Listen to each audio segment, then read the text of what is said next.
இன்னைக்கு நாட்டுக்கோழியை வச்சு சிக்கன் உள்ளி சிக்கன் பண்ண போகிறோம்.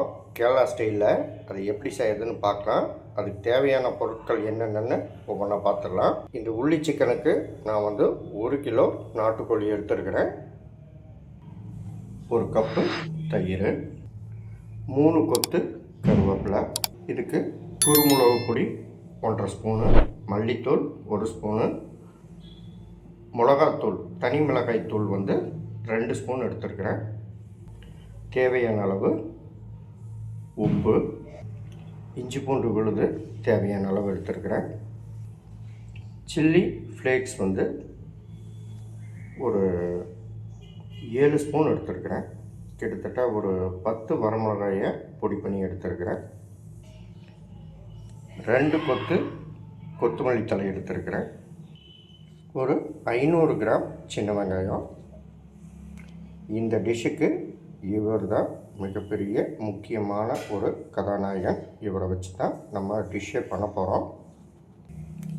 இப்போது நம்ம இந்த சிக்கனில் தயிர் 1 கப்பு சேர்த்துக்கலாம்.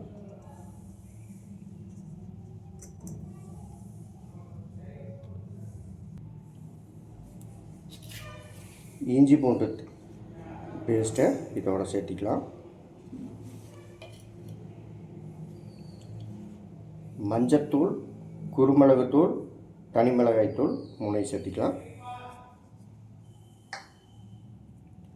உப்பு இதை அப்படியே சேர்த்திக்கலாம்.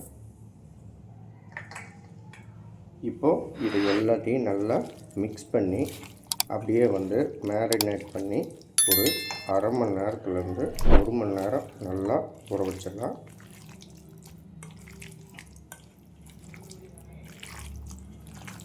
வெயிட் பண்ணலாம்.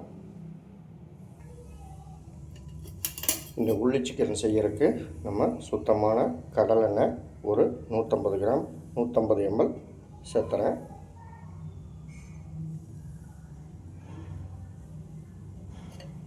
எண்ணெய் சூடாகிற வரைக்கும் வெயிட் பண்ணலாம். போட்டு எண்ணெய் சூடாகிடுச்சு.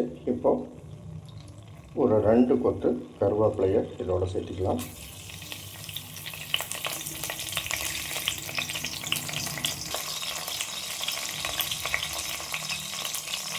இப்போ நம்ம இந்த உள்ளி சிக்கனுக்கு தேவையான உள்ளி சின்ன வெங்காயத்தை சேர்த்திக்கலாம்.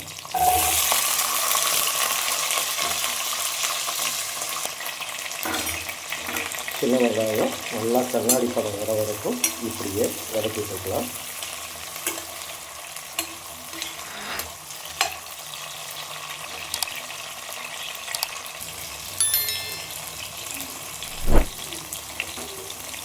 நல்லா கண்ணாடி பதம் வந்துருக்கு. இப்போது நம்ம 1 மணி நேரமாக ஊற வச்சிருக்கிற நாட்டுக்கோழியை இதோட சேர்த்திடலாம்.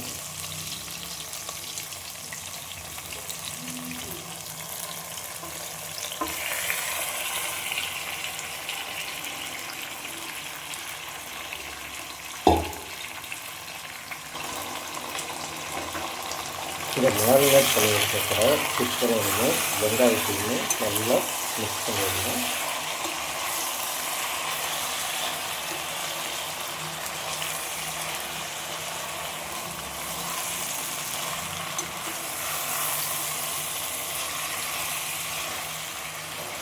இப்போது இது கூட மல்லித்தூள் 1.5 ஸ்பூன், கரம் மசாலா 1.5 ஸ்பூன், சீரகத்தூள் 1 ஸ்பூன் சேர்த்திக்கலாம்.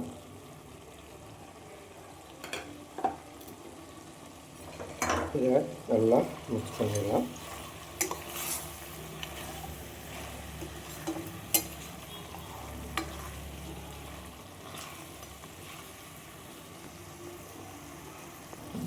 இப்போது இது கூட சில்லி ஃப்ளேக்ஸை நம்ம சேர்த்திடலாம்.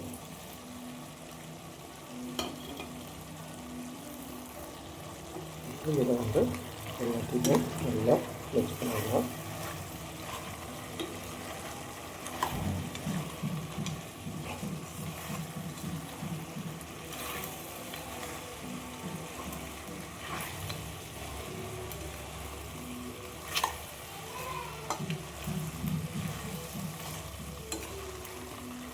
இப்போ நான் வந்து இதில் உப்பு சேர்க்கலை. நம்ம சிக்கன் மேரினேட் பண்ணப்போவே உப்பு சேர்த்து இருக்கிறதுனால நம்ம நல்லா எண்ணெயெல்லாம் நல்லா சுண்டி வரட்டும், கறி நல்லா வேகட்டும். அதுக்கப்புறமா நம்ம டேஸ்ட்டை பார்த்துட்டு சேர்த்திக்கலாம். வெயிட் பண்ணலாம். இப்போது இந்த உள்ளிக்கறி வேகிற அளவுக்கு நம்ம தண்ணி சேர்த்துக்கலாம்.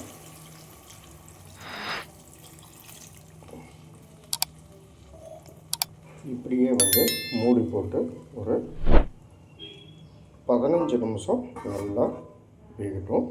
வெயிட் பண்ணலாம். இப்போ மூடி வச்சு 15 நிமிஷத்துக்கு பக்கமாக ஆயிடுச்சு. இப்போ நீக்கி பார்க்கலாம்.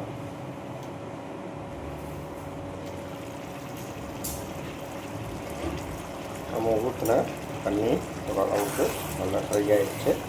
இப்போது இந்த ஸ்டேஜில் மூடி போடாமல் நம்ம இப்படியே வந்து நம்ம வதக்கணும். முடிஞ்ச அளவுக்கு ஸ்டவ்வை லோ ஃப்ளேமில் வச்சுக்கோங்க, இல்லைன்னா அடி பிடிச்சிடும். இப்படியே நம்ம வந்து வதக்கலாம்.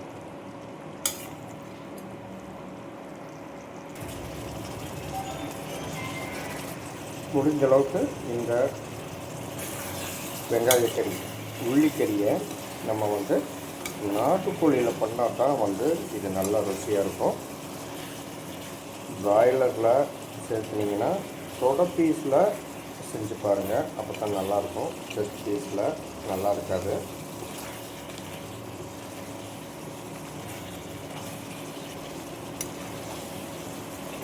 இன்னும் வந்து இந்த கிரேவி நல்லா வந்து ட்ரை ஆகிற வரைக்கும் இப்படியே நம்ம வந்து வதக்கிக்கலாம்.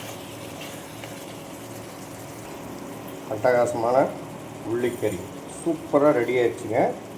பாருங்கள், இந்த டிஷ்ஷுக்கு நம்ம வந்து கொத்தமல்லி தழை சேர்த்து நல்லா கிண்டி விட்டுலாம். இப்படிக்கா ஒரு பரட்டு, அப்படிக்கா ஒரு பரட்டு பரட்டுனா அருமையான ஒரு கேரளா ஸ்டைல் உள்ளிக்கறி சூப்பராக ரெடி ஆயிடுச்சு. இதே மாதிரி செஞ்சு பாருங்கள். லைக் பண்ணுங்கள், ஷேர் பண்ணுங்கள், கமெண்ட் பண்ணுங்கள். நன்றி, வணக்கம்.